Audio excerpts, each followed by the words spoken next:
بسم اللہ الرحمن الرحیم۔ اللہ کے نام سے شروع جو نہایت مہربان رحم والا۔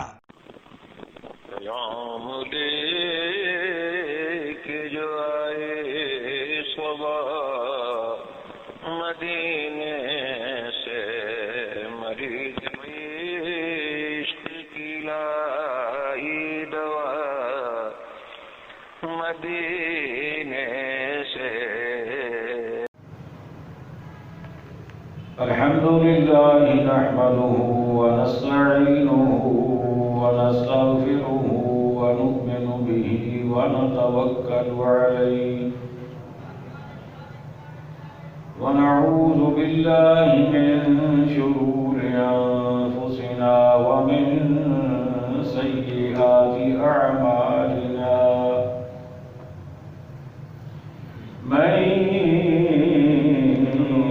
يهده الله فلا مضل له ومن يضلل فلا هادي له، ونشهد أن لا إله إلا الله وحده لا شريك له، ونشهد أن سيدنا وسندنا وحبيبنا ونبينا ورسولنا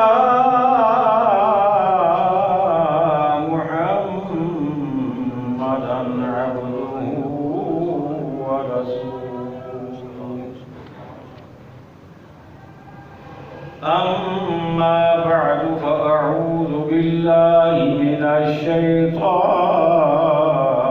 الرجيم. بسم الله الرحمن الرحيم.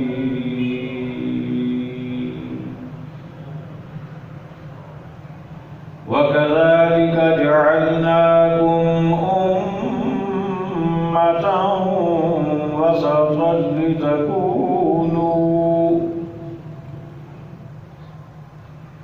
لتكونوا شهداء على الناس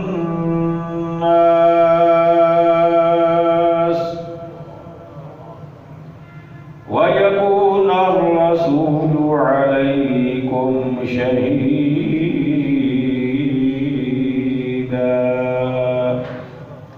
صدق الله مولانا العظيم.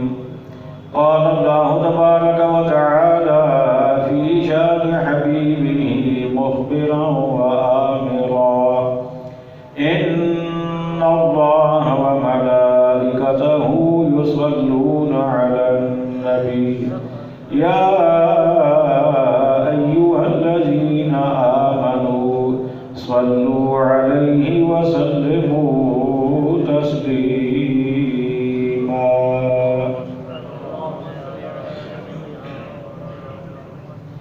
اللهم صل على سيدنا ومولانا محمد وعلى آل سيدنا ومولانا محمد وبارك وسلم. مل کر پڑھیے صلی اللہ علیہ یا رسول اللہ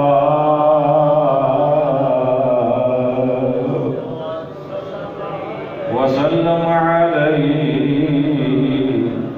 یا حبیب اللہ. پھر پڑھیے صلی اللہ علیہ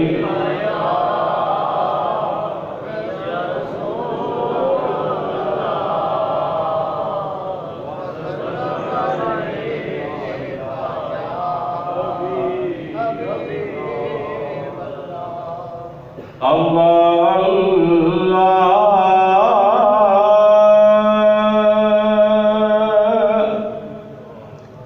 شاہ کونین جلالت تیری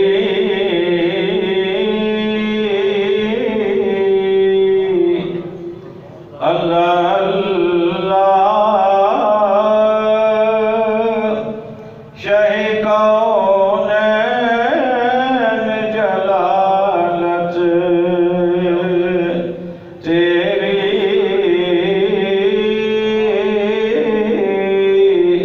فرش کیا عرش پہ جاری ہے حکومت تیری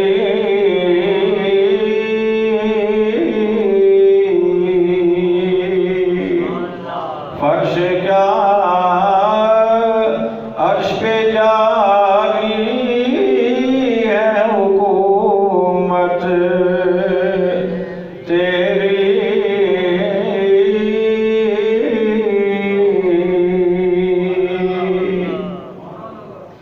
تو ہی ہے ملک خدا ملک خدا کا مالک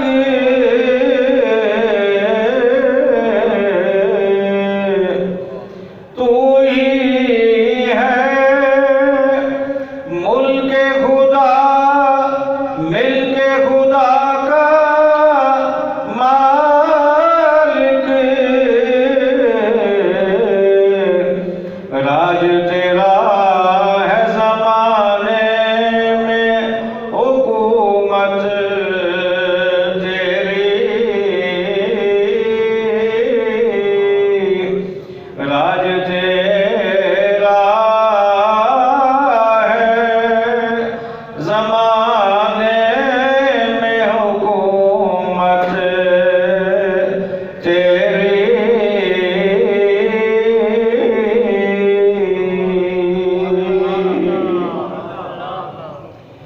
جولیاں پھیلائے یوں ہی نہیں دوڑائے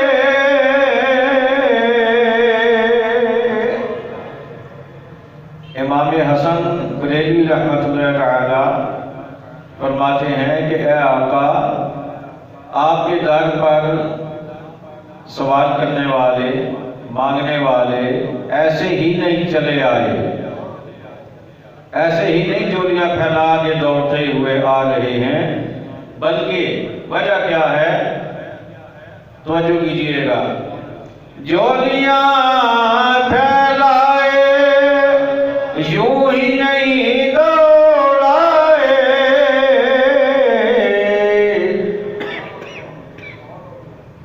ہمیں معلوم ہے دولت تیری عادت تیری ہمیں معلوم ہے دولت تیری عادت تیری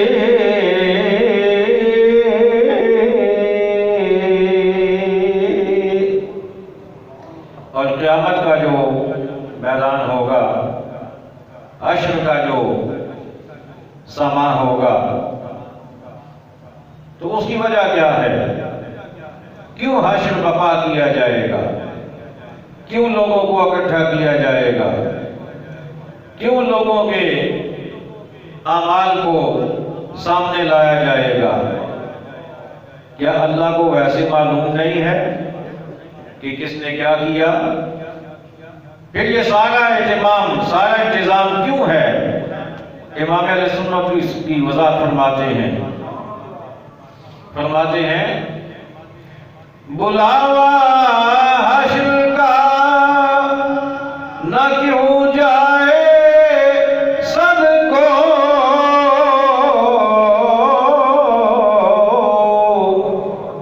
کو بلاوا ہے حضرت آدم علیہ السلام سے لے کر آخری جائے گا؟ کیوں؟ بلاوا حشر کا نہ کیوں جائے سب کو، سب کو دکھانی ہے وجاہت تیری، سب کو دکھانی ہے وجاہت تیری۔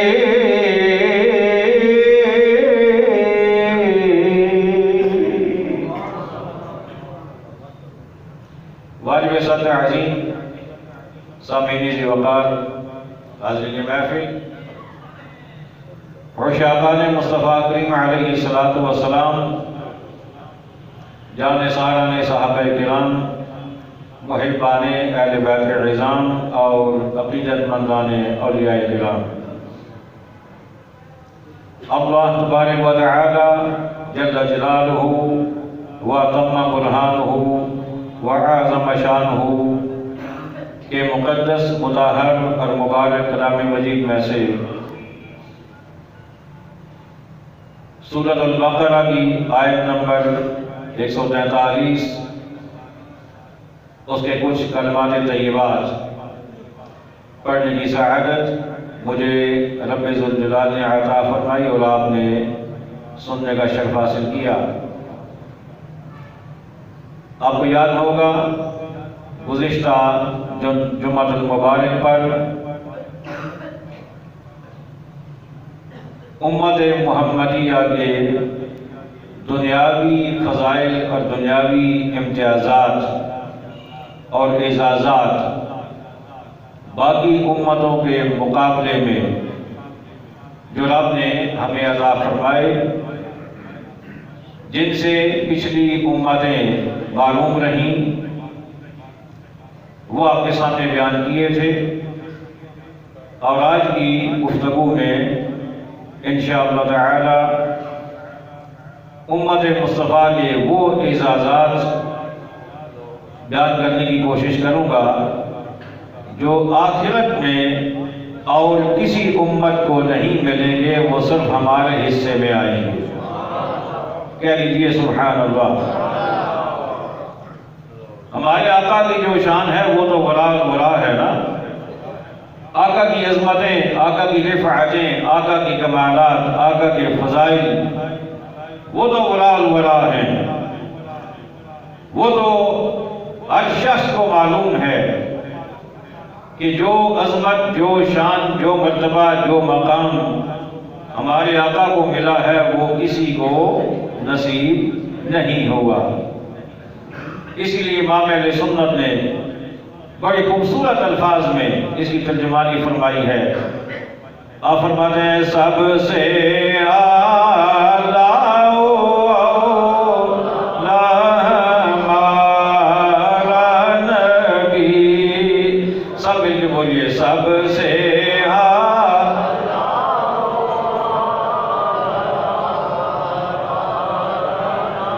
سب سے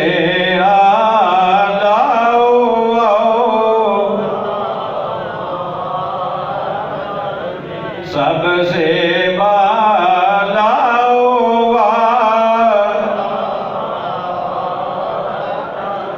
سب سے بالا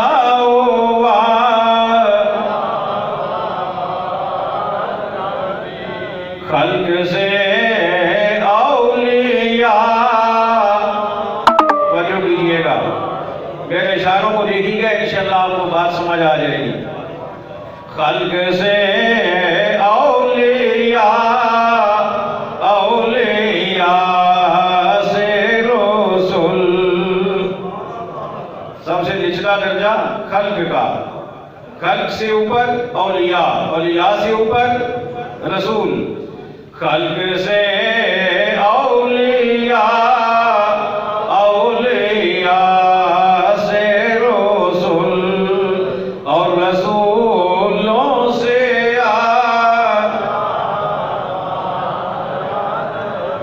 اور رسولوں سے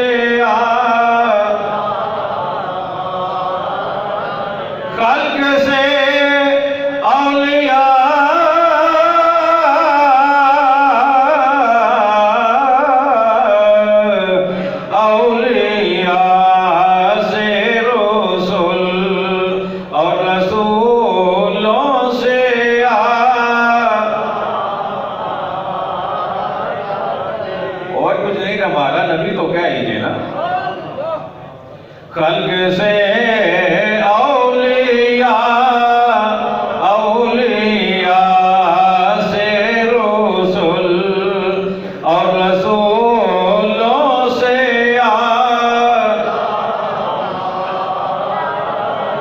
اور رسولوں سے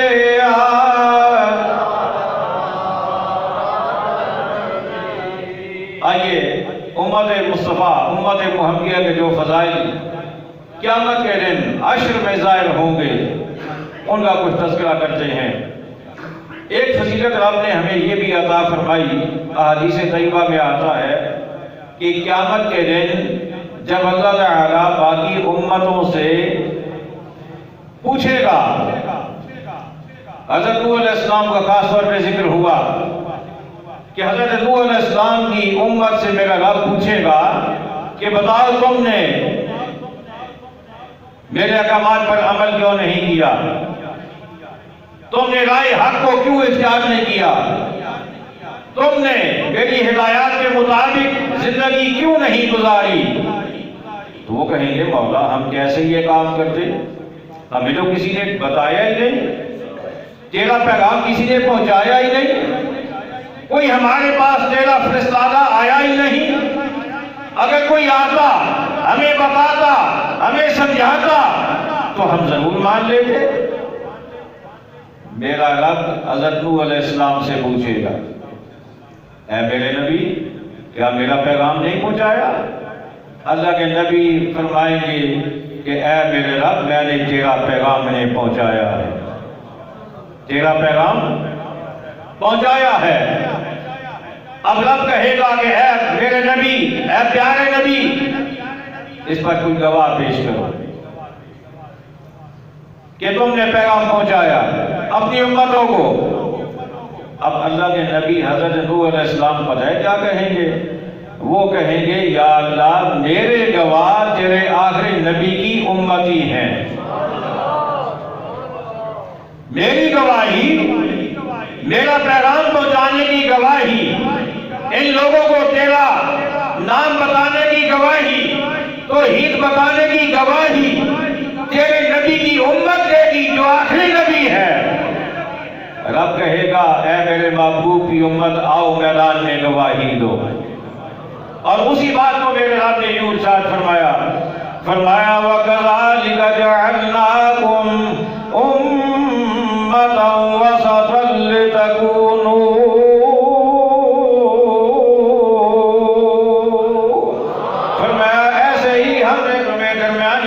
بنایا، عزت والی، خیر والی، بلائی والی، شان والی امت بنایا۔ یا اللہ ہمیں تو نے شان والی امت کیسے بنایا؟ فرمایا لِتَكُونُوا شُهَدَاءَ عَلَى النَّاسِ۔ رب فرمائے گا ہم نے تمہیں لوگوں پر گواہ بنایا ہے، ہم نے تمہیں لوگوں پر گواہ بنایا۔ جب باقی امتیں مکر جائیں گی اپنے اپنے نبیوں کے آنے کی جب بات ہوگی وہ انکار کر جائیں گی، کہیں گی مولا کوئی آیا ہی نہیں، کسی نے بتایا ہی نہیں، کسی نے سمجھایا ہی نہیں۔ وہ نبی کہیں گے یا اللہ اپنے محبوب کی امت کو بتا لے، وہ ہماری گواہی دیں گے۔ جب ہم گواہی دے دیں گے رب فرمائے گا آپ بتاؤ کیا کہتے ہو؟ وہ کہیں گے مولا یہ کیسے گواہ ہیں جو موقع پر موجود ہی نہیں تھے، یہ تو صدیوں بعد آئے ہیں، یہ تو ہمارے دور میں پیدا بھی نہیں ہوئے تھے، ایک نبی بھی دنیا میں ظاہر نہیں ہوئے تھے، یہ کیسے گواہی دیں گے؟ مولا سے پوچھ تو صحیح۔ جب رب ہم سے پوچھے گا اے میرے محبوب کی امت تم کیسے گواہی دیتے ہو؟ ہم کہیں گے مولا ہم تو نہیں تھے لیکن ہم نے تیرے محبوب کی زبان سے سن کر گواہی دی ہے، ہم نے تیرے محبوب کی زبان سے سن کر مجھے بولیے گواہی دی ہے۔ اب وہ امتیں انکار نہیں کریں گی، اب وہ انکار نہیں کرے گی، اب وہ مان لیں گی کہ مولا ہم غلط ہیں، ہم غلط بیانی سے کام کر رہے ہیں، تیرے نبی واقعی آئے تھے، انہوں نے گواہی دی تھی، انہوں نے پیغام پہنچایا تھا، ہماری کتنی شان رکھی ہے میدان محشر میں کہ جب باقی امتیں مکر جائیں گی تو ان کے نبیوں کی گواہی اب ہم سے دلوائے گا. اللہ اکبر. ہم گواہی دیں گے. اللہ اکبر. اور پھر یہ امت وہ ہے کہ پل صراط سے جب سب کا گزر ہوگا، پل صراط سے سب گزرنے لگیں گے تو اللہ سب سے پہلے ہمیں گزرنے کا موقع عطا فرمائے گا. ہمیں وہ موقع عطا فرمائے گا. سب سے پہلے ہم گزریں گے. اور گزریں گے کیسے؟ جو نیک لوگ ہوں گے نا، جب وہ گزر رہے ہوں گے تو ان کی نیکیوں کا نور نکلے گا، روشنی نکلے گی. اور وہ نور، وہ روشنی اتنی تیز ہوگی کہ پل صراط کے نیچے جو جہنم ہوگا وہ پکار اٹھے گا، مولا اس بندے سے کہا جلدی گزرے، اس کی وجہ سے میری آگ ٹھنڈی پڑ رہی ہے. آنکھوں نا سبحان اللہ. اس کے گزرنے کی وجہ سے میری آگ ٹھنڈی پڑ رہی ہے، اس کی حرارت کم ہو رہی ہے، اس کی تپش کم ہو رہی ہے.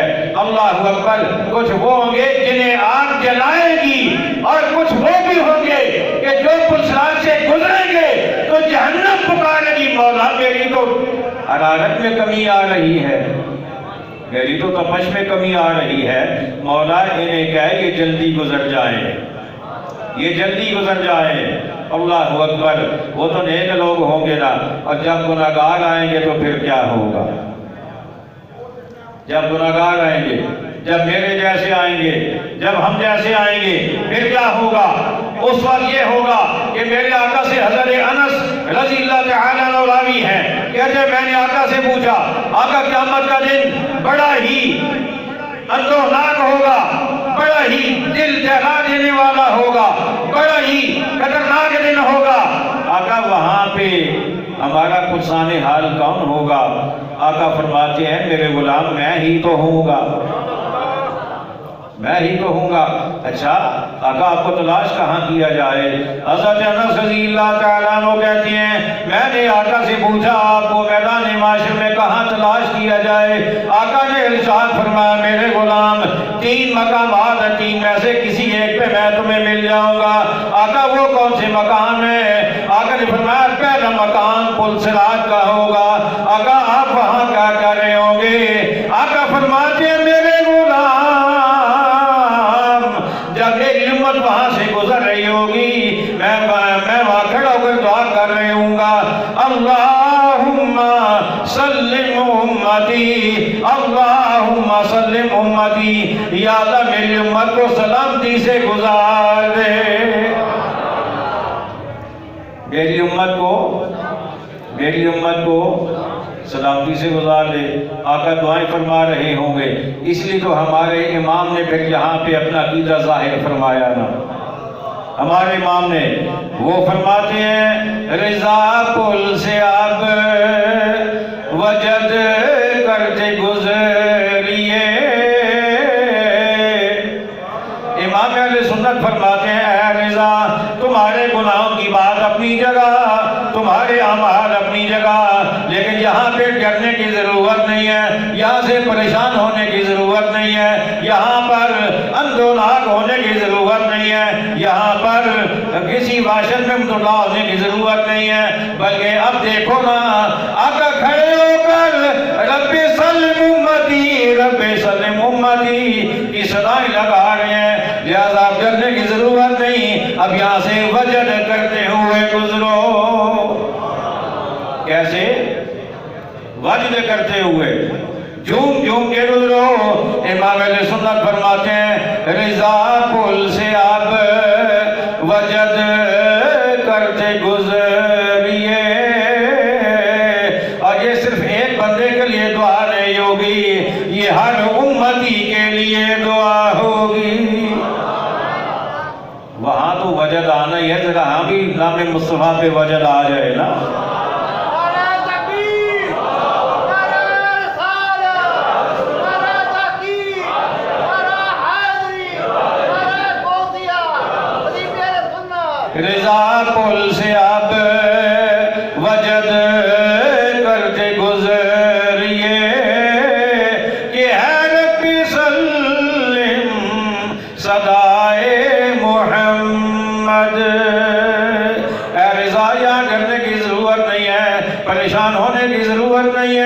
یہاں سے جھوم جھوم کے گزرو، وجد کرتے ہوئے گزرو، اس لیے کہ سونا محبوب ہماری بخشش اور سلامتی کے لیے دعائیں مانگ رہا ہے۔